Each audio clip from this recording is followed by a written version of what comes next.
സത്യത്തിൽ വലിയൊരു നേട്ടം എന്നത് ഈ ക്രൈസിസ് മാനേജ്മെൻറ്റിൽ മികവ് തെളിയിച്ചു എന്നതിനൊപ്പം വലിയൊരു നേട്ടമായി എനിക്ക് തോന്നുന്നു, ഈ സർക്കാരിന് വലിയ നേട്ടമായി എനിക്ക് തോന്നുന്നത് ദുർബലമായ പ്രതിപക്ഷം കൂടിയാണ്. കാരണം ഇന്ന് ഇപ്പോൾ ഈ ദിവസം എടുത്തു നോക്കിക്കോളൂ, അടുത്ത വർഷം ഇലക്ഷൻ ഇയറാണ്. ഈ 9ാമത്തെ വർഷം പൂർത്തിയാക്കുന്നു പിണറായി സർക്കാർ. അത് 2ാമത്തെ ടൈമിൽ 4ാമത്തെ വർഷം പൂർത്തിയാക്കുകയാണ്.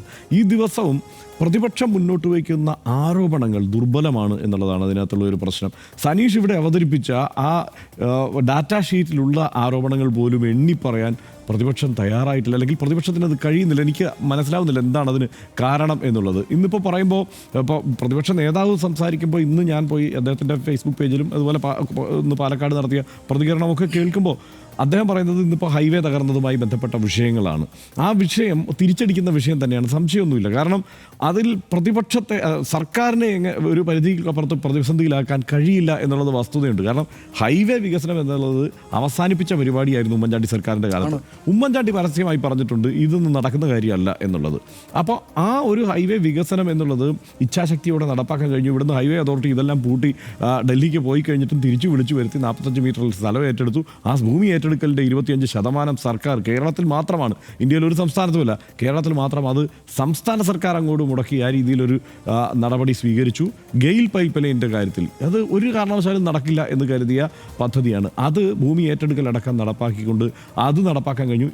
നടക്കില്ല എന്ന് ഉറപ്പിച്ച, അതിന് തൊട്ടു മുമ്പുള്ള സർക്കാർ ഉറപ്പിച്ച ഏതാണ്ട് 3 പദ്ധതികൾ അങ്ങനെ തന്നെ നടപ്പാക്കാൻ കഴിഞ്ഞു. മറ്റു വലിയ പദ്ധതികളുടെ, അതായത് വലിയ പദ്ധതികളെന്ന് പറയുമ്പോൾ ഇപ്പോൾ വലിയൊരു വിമർശനം ഉയരുന്നത് ഈ വലിയ പദ്ധതികളല്ല, സാധാരണക്കാരുടെ പ്രശ്നങ്ങൾ കാണുന്നില്ല എന്നുള്ളതാണ്.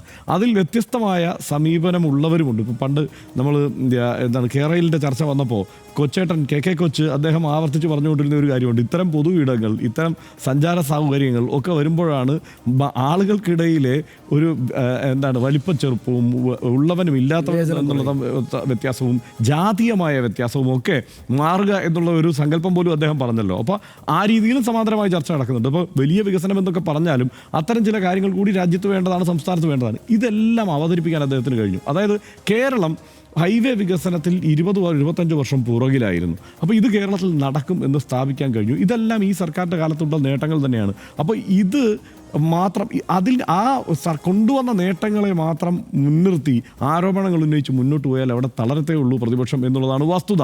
അപ്പം അതിന് പകരം എന്താണ് ആലോചിക്കേണ്ടത്? വേറെ കാര്യങ്ങൾ ചൂണ്ടിക്കാട്ടാനുണ്ടല്ലോ. ഇപ്പോൾ പോലീസുമായി ബന്ധപ്പെട്ട് എന്തെല്ലാം വിമർശനങ്ങളുണ്ട്, കൃത്യമായി ചൂണ്ടിക്കാട്ടാനുള്ള വിഷയങ്ങളുണ്ട്. ആ വിഷയത്തിൽ ഊന്നിയുള്ള ശക്തമായ പ്രചാരണത്തിന് പ്രതിപക്ഷം തയ്യാറായിട്ടില്ല, അല്ലെങ്കിൽ പ്രതിപക്ഷത്തിന് അത് കഴിയുന്നില്ല എന്നുള്ളതാണ് യാഥാർത്ഥ്യം.